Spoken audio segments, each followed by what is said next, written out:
अक्सर भूगोल से बनते हैं रास्ते और रास्तों से इतिहास। यह है पैंगोंग फिंगर्स का एरिया। इंडिया चाइना के बीच एलएसी यहीं से होकर जाती है and one of the major sites of India China stand off. पर यह तो अभी की बात है। पैंगोंग लेक ने तो लगभग 400 सालों से देखा है एम्पायर्स के बीच युद्ध, जिससे बदल गया इतिहास। ना ही सिर्फ इस रीजन का, पर जिसका कंपन महसूस हुआ सैकड़ों किलोमीटर दूर तक। पर आखिर ऐसा है क्या इस लेक में? क्यों इसका एक खूबसूरत नीला रंग छुपाता है एक गहरा लाल इतिहास? और यही वजह जानने के लिए मैंने डिसाइड किया पैंगोंग लेक के रीजन को अच्छे से एक्सप्लोर करने का। And so I packed my bags and पहुंच गया इंडिया की नॉर्दर्न मोस्ट सिटी लेह। 2 दिन लेह में ही एक्लिमेटाइज किया। वैसे काफी प्राचीन और अमेजिंग कहानी है इस शहर की भी, पर इसकी बात एक दूसरे वीडियो में।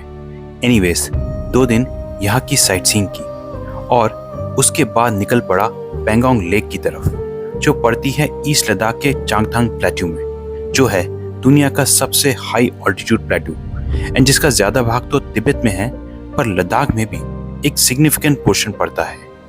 वैसे लेह पड़ता है सेंट्रल लद्दाख रीजन में, जिसको पहले बोला जाता था मंग्यूल, मतलब district of many people. As ये रीजन पहले से आज तक लद्दाख का सबसे ज्यादा आबादी वाला रीजन रहा है। एंड यहाँ से पैंगोंग लेक पहुंचने के वैसे तो कई रास्ते हैं, पर भूगोलिक रूप से इनको 2 ब्रॉड कैटेगरीज में बांट सकते हैं। जैसा कि हम आगे देखेंगे कि ये भूगोल ही है जो बनाता है पैंगोंग लेक के रीजन को इतना खास, और उसके साथ ही हिस्टोरिकली एक कॉन्फ्लिक्ट जोन भी।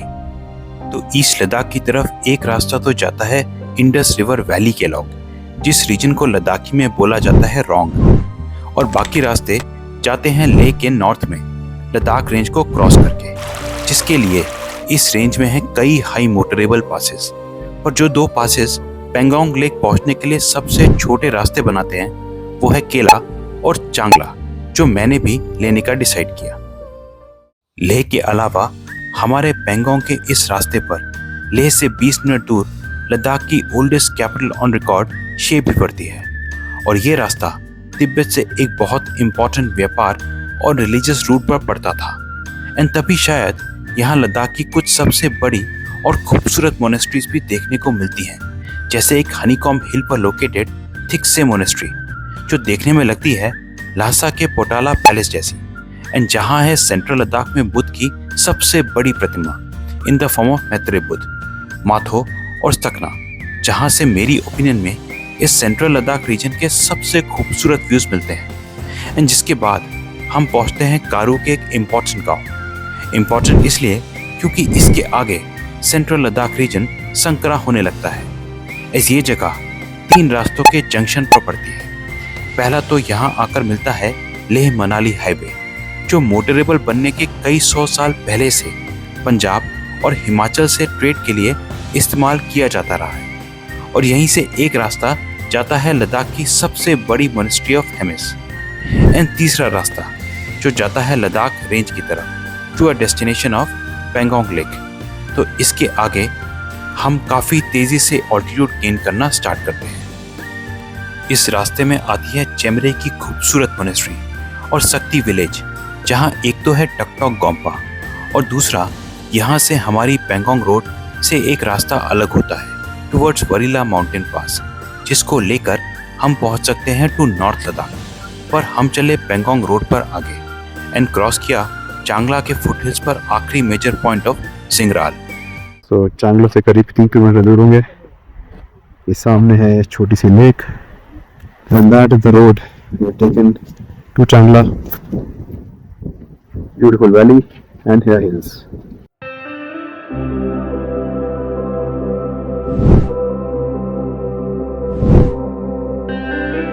I'm Changla Pass at 17,688 feet. यह है चांगला बाबा का मंदिर इस तरफ। इस सामने है चांगला कैफे।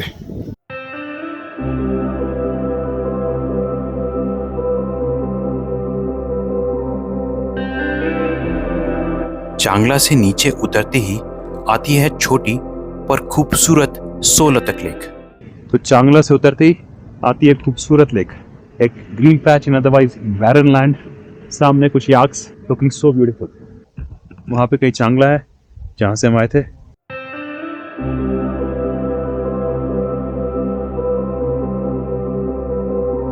सोलतक लेक के लगभग 45 मिनट बाद हम एक नैरो वैली से निकलकर एक लार्ज ओपन फ्लैटलैंड पर पहुंचते हैं, जहां है the village of Durbuk. Pangong से पहले इम्पोर्टेंट पॉइंट, यहाँ से रोड आती है श्योक रिवर पर हमारे चांगला की तरफ से। इसके बाद आएगा टांगस्टे। यहाँ पे कई सारे ईटिंग ऑप्शंस, इंस्टे ऑप्शंस भी हैं। Good place. दरअसल पहले डुरबुक पर सेंट्रल एशिया, नॉर्थ लद्दाख और बाल्टिस्तान से सिल्क रूट के इंपॉर्टेंट रास्ते आकर मिलते थे, जो आज कॉन्स्टिट्यूट करते हैं इंडिया के नॉर्दर्न मोस्ट रूट्स। इनमें से सबसे ईस्टर्न रास्ता कहलाता है डुरबुक श्योक डीबियो रोड, और जो आज इंडिया चाइना एलएसी के बिल्कुल साथ से जाता है, और दूसरा कहलाता है अगम श्योक डुरबुक रोड, जो आज एक इम्पॉर्टेंट टूरिस्ट रूट है। तो यहाँ पर पहले सेंट्रल एशिया से आ रहे सिल्क रूट कैरावैंस काराकोरम पास, दौलत बेग ओल्डी की एंशिएंट कैंपसाइट, जहाँ अब है दुनिया का one of the highest airfield, Depsang plains and Galwan valley होते हुए श्योक रिवर के अलोंग आगे बढ़ते थे, और नॉर्थ लद्दाख एंड बल्टिस्तान से आ रहे ट्रेड रूट्स को डुरबुक से जस्ट आधा घंटा दूर श्योक विलेज में ज्वाइन करते थे। एंड देन जो रास्ता मिलता था यहाँ डुरबुक में लेह से आ रही रोड से, और जैसा हम आगे देखेंगे इसमें आकर जुड़ जाता था तिब्बत से आ रहा रास्ता भी, और इससे इस रीजन की इंपॉर्टेंस का एहसास हो जाता है कि कैसे ये जगह acted as the convergence point of trade and travel routes, और इस एरिया में कंट्रोल का मतलब था इस पूरे रीजन की इकोनॉमी पर कंट्रोल।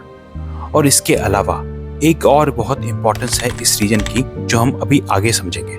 डुरबुक से हम एक relatively wide valley carved by the Tangtse river के अलोंग आगे बढ़ते हैं, of course surrounded by mountains on either side, और टांगस्टे एंड किटुंग टोक्पो नदी के कॉन्फ्लुएंस पर बने इस ब्रिज को क्रॉस करते हैं। एंड जहां पर ये वैली ऑलमोस्ट बंद हो जाती है, वहीं पर लोकेटेड है हमारा रास्ते का अगला and very important village of Tangtse. Tangtse Pangong के रास्ते पे सामने है टांगस्टे ब्रिज। डुरबुक के बाद आता है Tangtse. Very very important point is Tangtse, because यहाँ पे several battles between Ladakis and Tibetans were fought. This is टांगस्टे।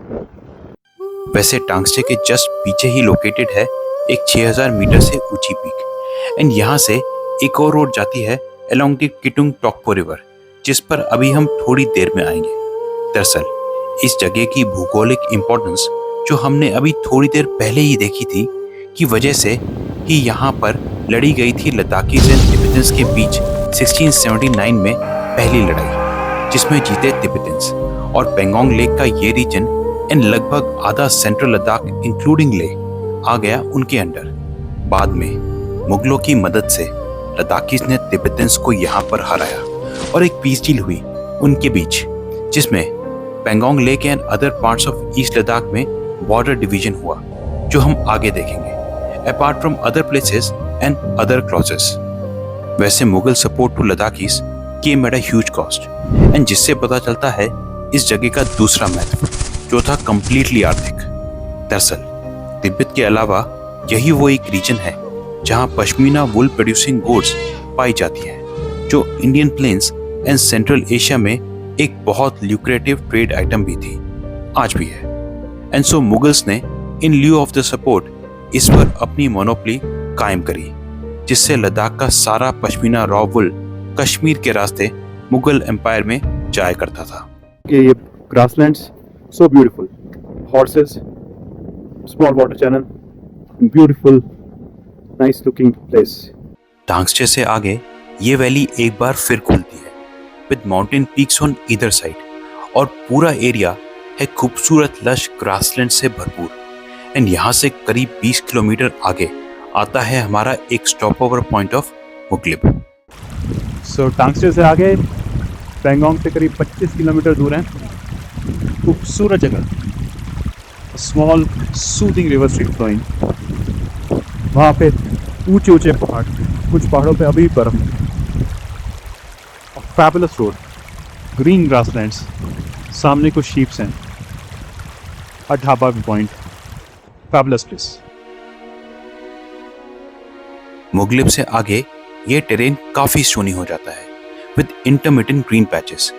पूरे टेरेन को देखकर काफी एविडेंट होता है कि इस पूरे रीजन में पहले पेंगोंग लेक का विस्तार रहा होगा, जो यहाँ से होता हुआ टांगस्टे या इवन डुरबुक तक जाता होगा। और पेंगोंग लेक के आसपास जो शेल्स मिले हैं उससे भी ये डिड्यूस किया जा सकता है कि ये लेक पहले या तो एक फ्रेश वाटर लेक रही होगी या इवन मोर लाइकली एक नदी रही होगी, जो कि यहाँ से होती हुई अल्टीमेटली शोक रिवर में जाकर मिलती होगी। पेंगोंग से करीब 7-8 किलोमीटर पहले हैं, सामने एक छोटी सी river stream and look at that sand, complete beach sand is looking fabulous.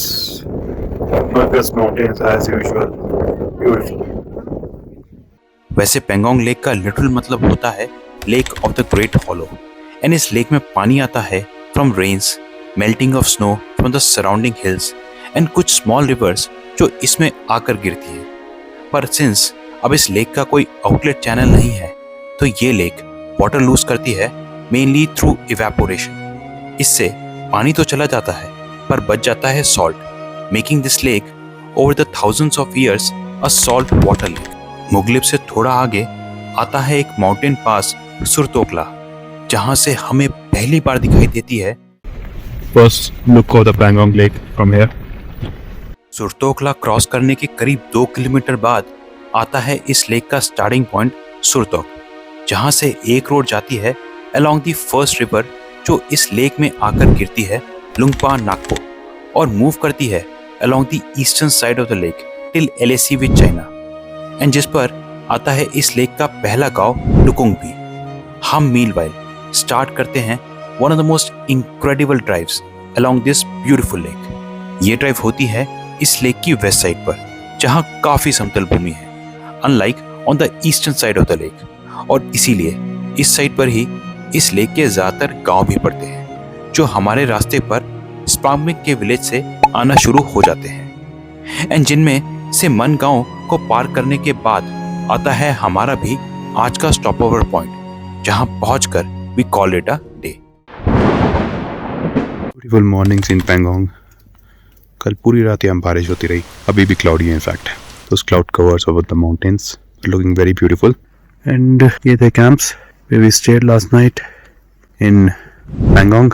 Pangong का जो स्टार्टिंग का एरिया है उससे थोड़ा सा आगे है ये, so यहाँ पे भीड़ बिल्कुल नहीं है। तो आज on a very cloudy day मैं निकला मेरा गांव से आगे, और करीब 5 किलोमीटर बाद आता है काकस्टेट का गांव, जिसके पास ही पेंगोंग लेक में आकर मिलती है चुचुल रिवर, एंड इसके साथ ही एक छोटी सी रॉक नॉक पर पड़ता है a very important point of Thakung top, and जिसके पास ही है फुरसुक बे का एरिया, और जिसके साथ से जा रही है इंडिया चाइना के बीच LAC, फिंगर 4 के पीछे है चाइना, एंड फिंगर 3, 2, 1 इंडिया के पोजीशन में है। आज तो ठाकुंग टॉप पर इंडिया की पोस्ट है, पर इंडो चाइना LAC के कई 100 साल पहले से भी ठाकुंग टॉप पर फोर्टिफाइड पोस्ट रही है, एंड इसका पुराना नाम होता था टुकुनुगु। दरअसल पेंगोंग लेक घिरी हुई है पेंगोंग रेंज से, जो काराकोरम रेंज की ही ऑफशूट मानी जाती है, एंड इस लेक में 2 पॉइंट्स ऐसे भी हैं जहां ये लेक इन माउंटेन्स की ही वजह से बहुत नैरो हो जाती है, एंड इसी बेसिस पर पेंगोंग लेक को 3 ब्रॉड पार्ट्स में डिवाइड किया जा सकता है। वेस्ट से स्टार्ट करें तो पहले है पेंगोंग सो, मिडिल सेक्शन सोनियाक और ईस्टर्न सेक्शन सोरम।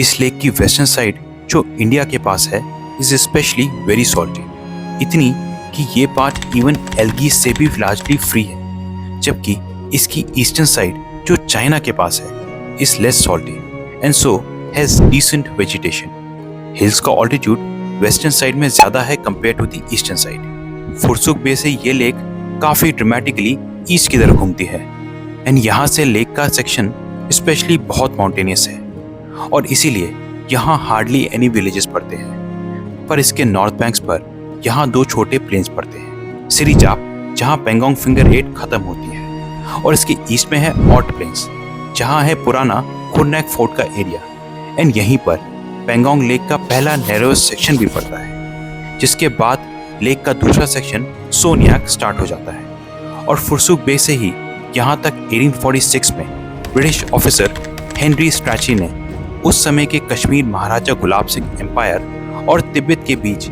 एक बॉर्डर डिवीजन दिखाया था, एंड जिसके आसपास ही इंडिया का भी ट्रेडिशनल एलएसी बाउंड्री क्लेम रहा है।